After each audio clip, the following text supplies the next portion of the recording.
Two oceans, endless wilderness, and a heartbeat that drums to the rhythm of nature. Welcome to a place where the earth still breathes, where fiery volcanoes touch the sky and the cloud forest hides its deepest secrets. Here, it is not man who reigns, but life itself. In every second, every breath, every cry of the jungle, this is not a vacation, this is an awakening.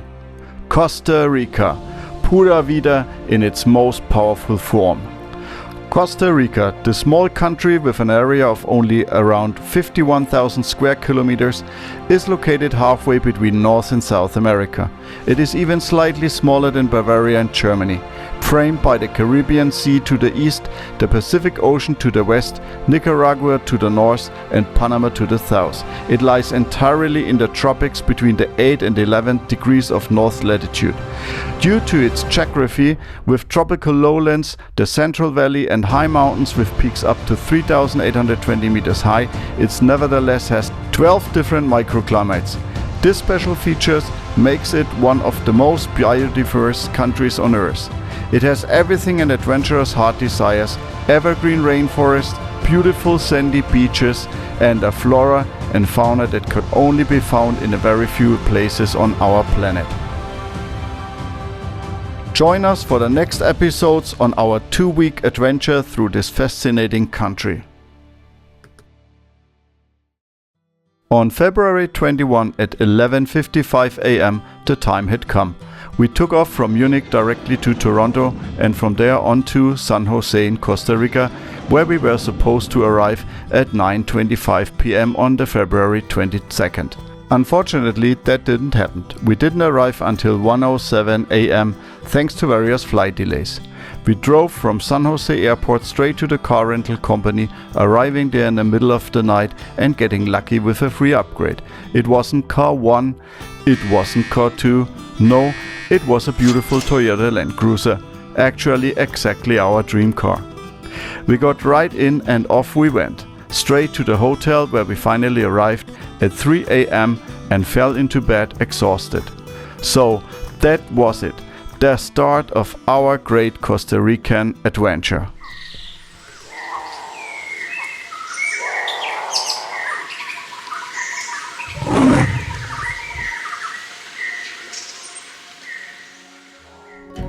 After a very short night in Costa Rica's capital, San Jose, which is located at about 1100 meters above sea level and therefore has a pleasant climate between 18 and 26 degrees Celsius, we first stocked up on some cash and few drinks and left Costa Rica's largest city with a population of around 350,000 in the direction of Uvita.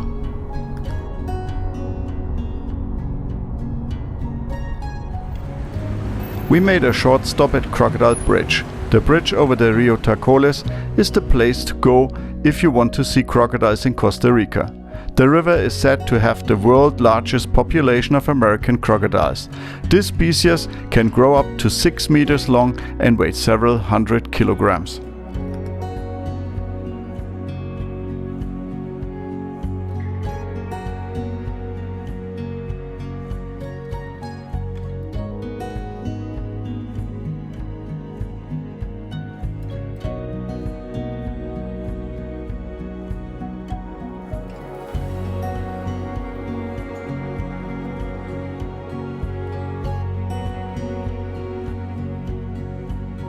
We continued along Route 34, always following the Pacific Ocean.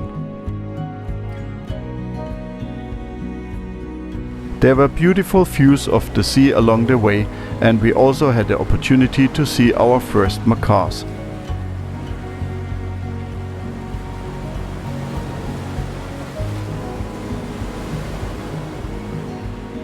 Once we arrived in Uvita, we first moved into our accommodation, a small cottage in the immediate vicinity of Marina Ballena National Park. The park is best known for whale watching, mainly humpback whales, but not at this time of the year. Fittingly, at low tide, a sandbank forms in the shape of a whale's fin.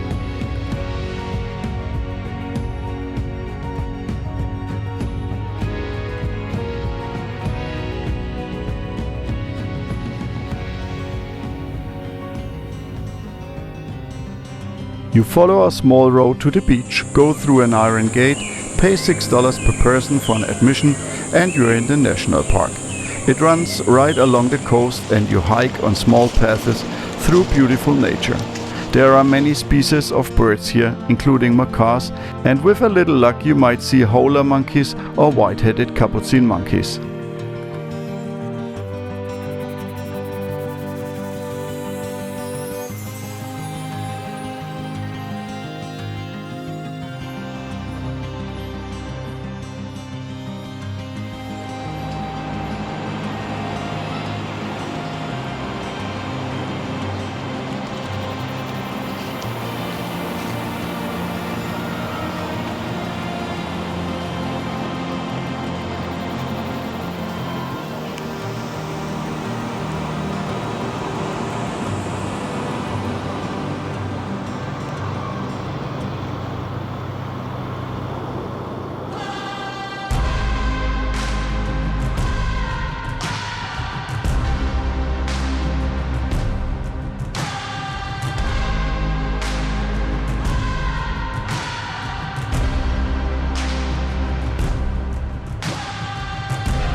On the morning of the second day, we packed our things and set off for Drake Bay.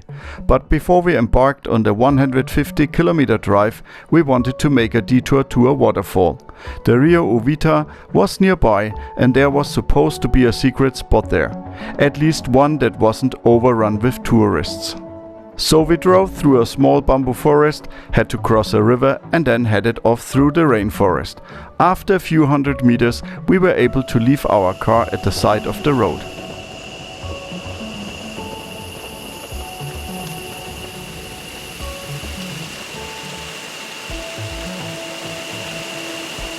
It was a beautiful place. At first, however, we thought, waterfall?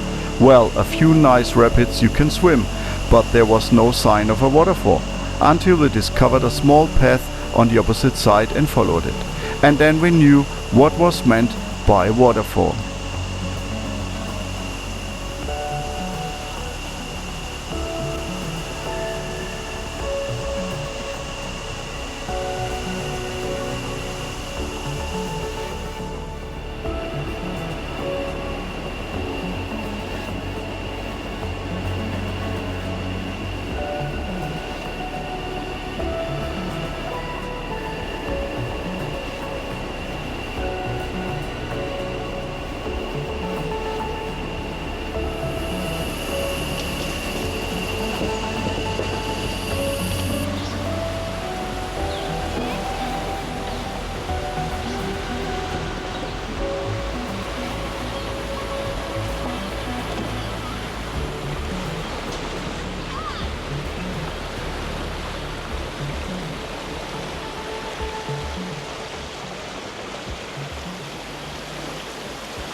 We then followed Route 34 again, about 75 kilometers further southeast.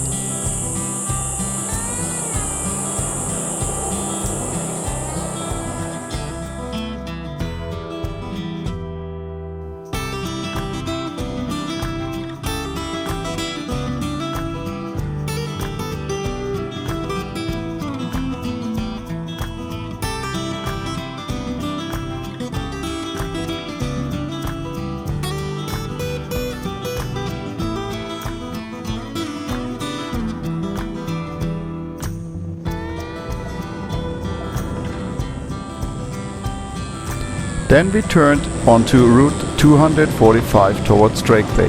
We had heard a lot about this road, incredible bad, lots of deep river crossings and endless potholes. But for us the road turned out to be much better than we had feared. We mastered it without any major problems, had great views of beautiful nature, stopped repeatedly to take photos, enjoyed every single kilometer.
After seeing numerous animals along the way, we finally reached our destination, Drake Bay.